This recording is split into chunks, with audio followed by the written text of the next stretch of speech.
ఆ ఎంప్లాయీస్ యొక్క శాలరీస్ అనేవి క్యాలిక్యులేషన్ చేయడం కోసం ఈ పేరోల్ అనే ఆప్షన్ని యూజ్ చేస్తారు.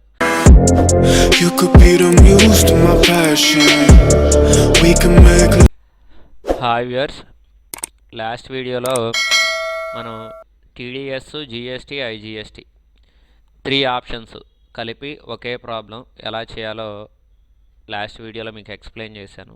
లాస్ట్ కాన్సెప్ట్ కూడా అదే మీకు చెప్పింది. నెక్స్ట్ ఈ వీడియోలో మీకు పేరోల్ గురించి ఎక్స్ప్లెయిన్ చేయాలనుకుంటున్నా. పేరోల్ అనే ఆప్షన్ వల్ల మన టాలీలో యూజ్ ఏంటి అనేది మనకు తెలియాలి.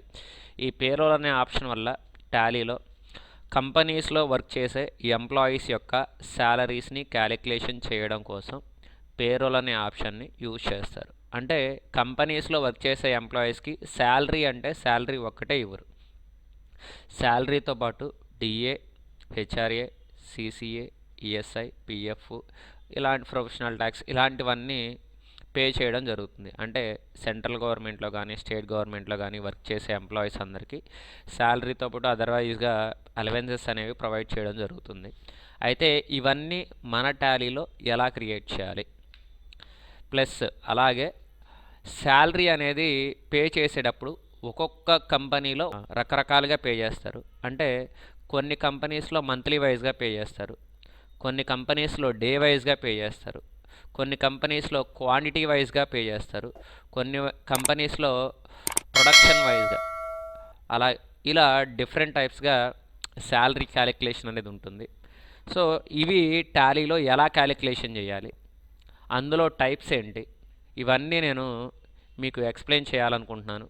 సో పేరోల్ అనే ఆప్షన్ వల్ల మనకి యూజ్ ఏంటంటే మన కంపెనీస్లో వర్క్ చేసే ఎంప్లాయీస్ యొక్క శాలరీస్ని క్యాలిక్యులేషన్ చేయడం కోసమే మనం ఈ పేరోల్ అనే ఆప్షన్ని యూజ్ చేస్తాం.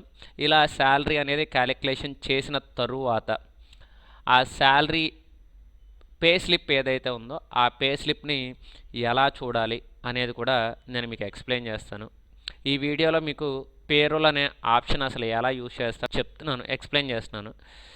ఇది టాలీలోకి వెళ్ళేసరికి టాలీలో మనకి పేరోల్ అనే ఆప్షన్ యాక్టివేషన్లో రావాలంటే ముందు F11 ఫీచర్స్లో ఇక్కడ పేరోల్ అనే ఆప్షన్ ఉంది చూడండి, మెయింటైన్ పేరోల్ అనే ఈ ఆప్షన్ ఎస్ పెట్టాలి. నార్మల్గా ఒకసారి నో అని చూపిస్తున్నాను, ఇక్కడ క్రియేట్ అనే ఆప్షన్ తీసుకున్నా, ఏం కనిపించట్లేదు. ఇప్పుడు ఏం చేస్తున్నానంటే F11లోనే మెయింటైన్ పేరోల్ అనే ఈ ఆప్షన్ ఎస్ పెడతాను. ఎస్ పెట్టి సేవ్ చేసిన వెంటనే క్రియేట్ అనే ఆప్షన్ తీసుకుంటే ఇదిగోండి పేరోల్ మాస్టర్ అనే ఆప్షన్ ఇలా యాక్టివేషన్లోకి వస్తుంది. సో ఇలా యాక్టివేషన్లోకి వచ్చిన తర్వాత ఎంప్లాయీ యొక్క శాలరీని ఎలా క్రియేట్ చేయాలి, ఎలా క్యాలిక్యులేషన్ చేయాలి అని చెప్పేసి మొత్తం మీకు ఎక్స్ప్లెయిన్ చేస్తాను. ఈ వీడియోలో జస్ట్ ఒక చిన్న ఇంట్రడక్షన్ ఇద్దామని చెప్పేసి ఈ వీడియో చేస్తున్నాము. ఈ వీడియో కనుక మీకు నచ్చితే లైక్ చేయండి, షేర్ చేయండి, సబ్స్క్రైబ్ చేయడం మాత్రం మర్చిపోకండి. Thank you. You could be the muse to my passion. We can make